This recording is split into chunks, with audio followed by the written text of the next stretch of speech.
Hi guys, today we are going to talk about one of the most powerful and frankly most underutilized concept in supply chain management, inventory pooling.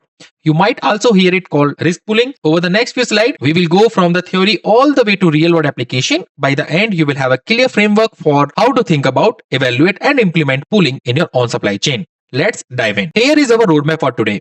We will start with the conceptual foundation, what inventory pooling actually means and the statistical logic behind why it works. Then we will move into the quantitative basis, the actual formulas, and the famous square root law that you can use to calculate safety stock reductions. Three main structural configuration, physical centralization. From there, we will look at the three main structural configurations, physical centralization, virtual pooling, and postponement, and when to use each. We will be honest about the trade-off. Pooling is not a free lunch. There are real tensions with responsiveness, demand correlation, and operational complexity that we will address head on. And we will close with actionable managerial guideline you can take back to your organization today. So, what exactly is inventory pooling? At its core, it's the consolidation or coordination of inventory across four dimensions: location, product, time, and demand stream. Think about a company with multiple regional warehouses, each holding a safety stock to buffer against local demand fluctuation.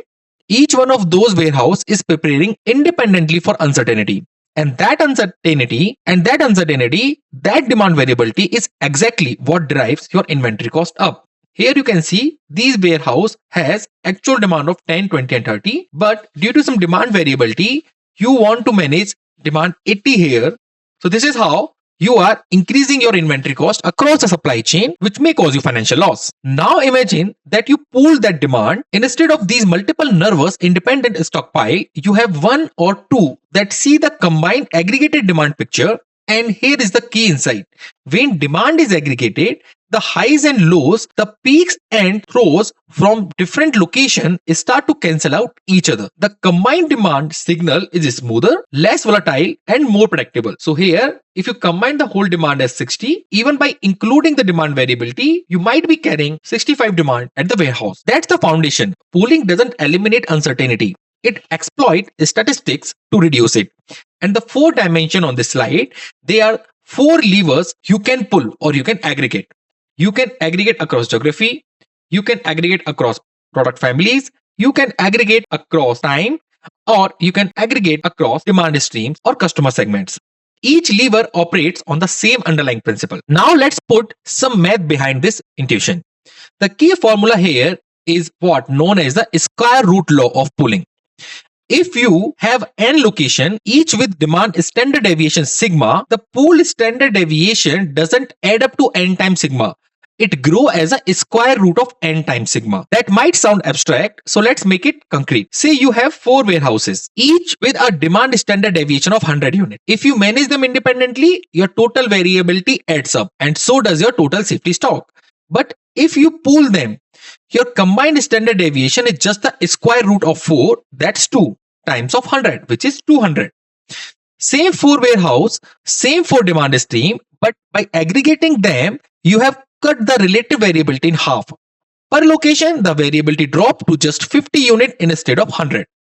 Now look at the safety stock formula.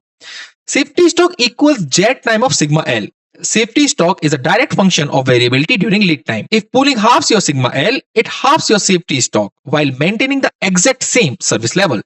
So this is not incremental improvement, this is a structural reduction in the cost of carrying buffer inventory, and it scales. The more location you pool, the more dramatic the effect. So how do you actually implement pooling? There are four main configurations and each has a different risk, cost and operational profile. The first is physical centralization. The most traditional form. You consolidate multiple warehouses into fewer distribution centers. You eliminate the duplication of safety stock. Then what is the trade-off? The longer distance to the customer, which we will address shortly. This is the model most e-commerce giants have built their fulfillment network around. The second is virtual pooling. Here is the elegant part. You don't physically move inventory. You just share information with real-time inventory visibility across nodes. Any location can see what stock is available network-wide and transship to serve the demand. The internet and the modern control tower technology made this increasingly viable. Third is postponement or delayed differentiation. Instead of holding finished good in 20 SKU variants, you hold generic semi-finished product and customize it as close to actual demand as possible. Apple does this by doing regional packaging near the demand, the same way Zara does it by keeping fabric without dye and printing near the demand. As soon as demand come of a particular print, they just print it and serve the demand. It converts uncertainty in what customer will want into certainty that you have the right base to serve them.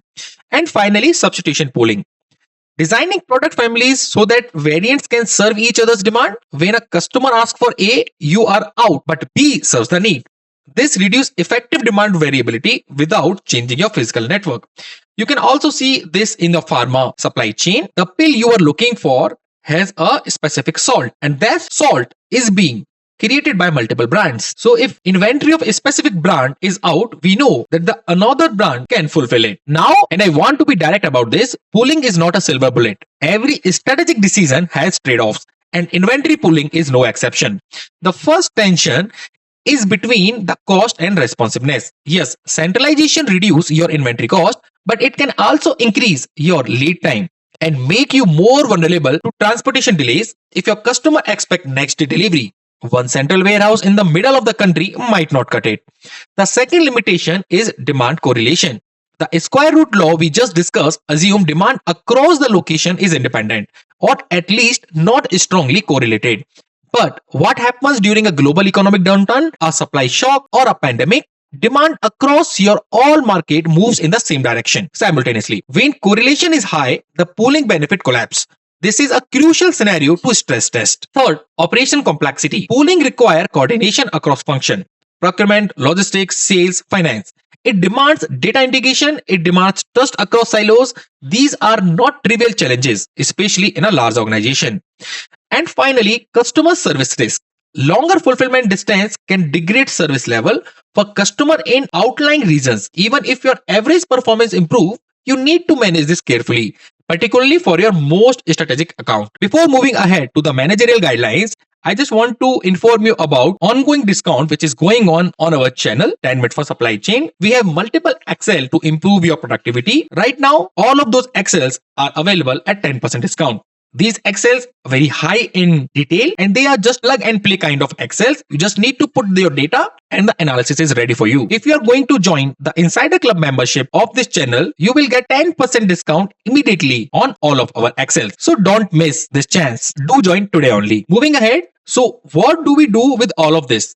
Here are 6 guidelines for putting pooling into practice in your organization. First, align your pooling strategy with your product type. Functional, predictable products are natural candidate for centralized. Pool system, innovative, highly customized products where speed and agility matter more than efficiency may need more decentralized, responsive model. Don't apply the same playbook for everything you sell. Second, invest in data infrastructure. Virtual pooling is only as good as your inventory visibility. If you can't see across your network in real time, you can't act on it. Modern control tower and demand sensing tool are the enablers here. Third, evaluate total cost, not just inventory cost. When someone present a pooling business case, push them. Have you included transportation cost, lead time impacts, service level risk? The total cost picture is what matters. Fourth, consider hybrid models. You don't have to choose between fully centralized and fully decentralized. The most sophisticated supply chain combine regional hubs for responsiveness with central facility for efficiency and use analytics to decide which products belong where. Fifth, invest in cross-functional alignment. Sales, operations, finance, and leadership all need to understand the trade-off and commit to the strategy together. Pooling initiatives that lack this die in the implementation phase. And 6, look to AI, the real-time data. The next generation of the inventory pooling won't be static warehousing network. It will be dynamic, data-driven decision about where to position inventory in real time at scale. Conclusion, let me leave you with 5 things to remember. 1. Aggregation is a free efficiency game. When you pool demand, variability drops by the square root law, and that directly translates into lower safety stock requirements at the same service level. 2. The form of pooling must match your operational context. Physical consolidation, virtual pooling, postponement, they each have different implication and different level of organizational lift. 3. Always evaluate trade-off explicitly. Pooling and responsiveness are intention. Pooling and demand correlation interact. These are not reason not to pool. They are variable to manage. 4. Most pooling initiatives fail not because the math is wrong, but because the organization isn't ready. Treat implementation as a change management program. 5. The future belongs to dynamic pooling. AI, real-time data, and digital twins will enable supply chains that continuously re-optimize inventory positioning, not just annually but daily. I am happy to take any other questions. If you like this video, please give it thumbs up, comment, and share it in your network. Till then, keep optimizing. Thanks for watching.